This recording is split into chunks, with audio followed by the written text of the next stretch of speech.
Next matchup is the 2-seeded Memphis Grizzlies, the Young Guns, versus the number 3-seeded Warriors. And looking back to memory lane, they first matched up with each other October the 28th. Golden State lost in overtime. Morant went for 30, Curry 36. December 23rd, Curry got his revenge, almost went for 50. Morant, excuse me, had 21 points. January 11th, did Klay Thompson come back this game? Was he back by the 11th? I Yeah. think he was back to be 11th. Again. Memphis won by 8. Morant had 29. Curry had 27. And then March the 28th, Memphis obliterated, won 123-95 as well, too. Obviously, January 11th, Draymond Green didn't return because when Klay Thompson came back, he left with his back/lower leg injury. Then March 28th, I think Steph Curry was out with his foot injury. So obviously there's no game plan for that as well too. He's the heart and soul, one of the heart and souls of that team as well too. So this is going to be pretty interesting. I think I said the Warriors are going to beat the Denver Nuggets in 6, 5 or 6. And like I said, if you're MVP, you can at least give them one. But they took care of what they're supposed to take care of. We said that, I think we both said that Memphis was going to beat the Timberwolves in 7. And obviously it went to 6 as well, too. But I took away a lot from those two young teams going up against each other. First and foremost, Memphis not even supposed to be here. In another alternate reality, Karl-Anthony Towns is getting ready to talk shit to Draymond Green and whatnot as well too. But credit to Memphis for taking care of business. They're a young team, so they're gonna have to find a way to figure it out. The fact that they kind of went 6 as opposed to 7 was pretty interesting. But I mean, there's some things you can kind of take away from the regular season against both of these teams as well too. But like I said, with those injuries, you really can't put too much stock into it for sure. But it's going to be crazy because it's going to be the youth, their athleticism against, basically champions, and Draymond Green and Steph Curry and Klay Thompson and Looney, also Andre Iguodala as well too. So they got that veteran leadership. And then obviously the Warriors haven't been, the last time they're in the playoffs was when they were in the finals.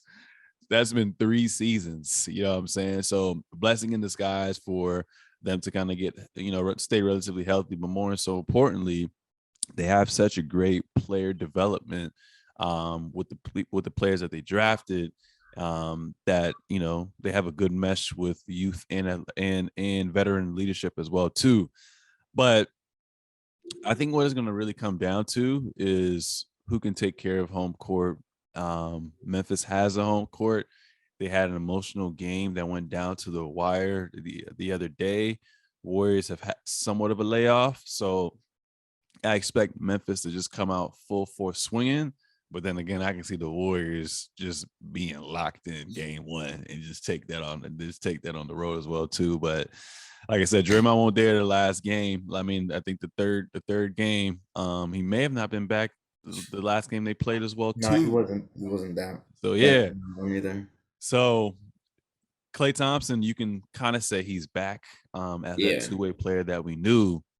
So that was early on in the series. Jordan Poole's taking this game to another level. I'm wondering if Steven Adams is going to start and then eventually get taken out. I would start him just to see how it is. And if it's not going well and you got a player like Jordan Poole or Steph Curry, like just being OD and hunting him, then you're going to have to go small like you did last time. So if they do go small, it works in the Warriors' favor, especially with Jordan Poole coming out party. Now, we said Curry was going bananas. But Jordan Poole, I mean, we saw, I don't know if it was effort, as athletic as John Moran is, he was looking like Russell Westbrook defensively. Beverly was getting to the rim at will against him sometimes as well too. So Beverly, 33, 34. Jordan Poole, like 22, 23. That might be kind of crazy as well too. So the Warriors big 4, expect for them to all play their role very well. Expect for Draymond Green to take that defense to another level. Because like I said, Minnesota they would just show spurts of greatness, and then they would just kind of revert back to their old ways.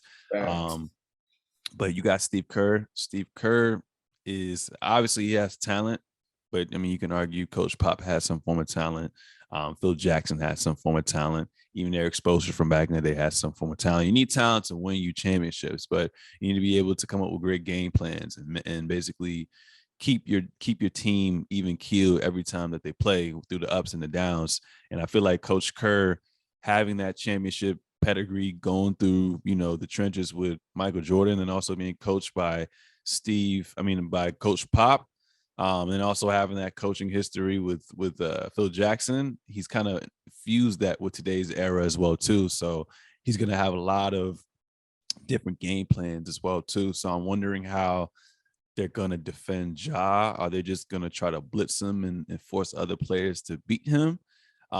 Because Bane and all these other boys have been knocking down their shots as well too. But I, I'm wondering who's going to guard Ja, like who's going to be the primary defender. I don't know if it's going to be Clay. I might have to put Wiggins on him. You might have to get physical with Ja, put Wiggins on him as well too.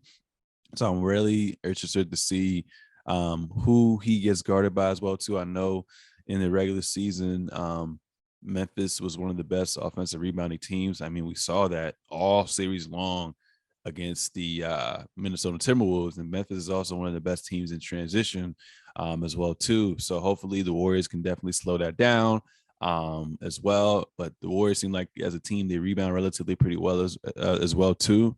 But I think it's just going to come down to decision making. So although I feel like a lot of these games can kind of go down to the wire, the Warriors are not going to be as dumb and make mistakes as well too. So if I feel like they give them a punch, they're up 20. Memphis may try to cut it down to like 10, but the Warriors are smart enough where they've been there before, where they can run a good play and get a good look as well to at least kind of combat those runs that they're going to do as well.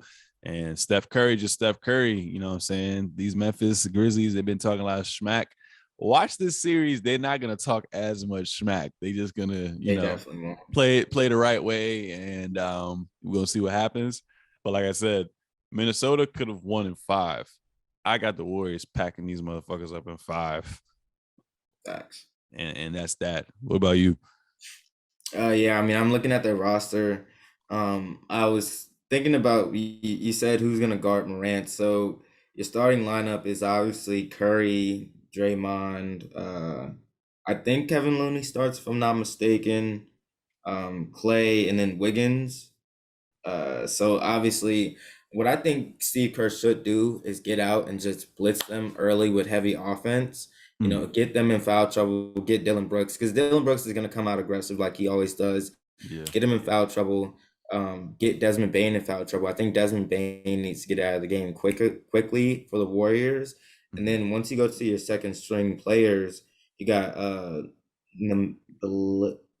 Nemanja Belenka, you know how to pronounce his name?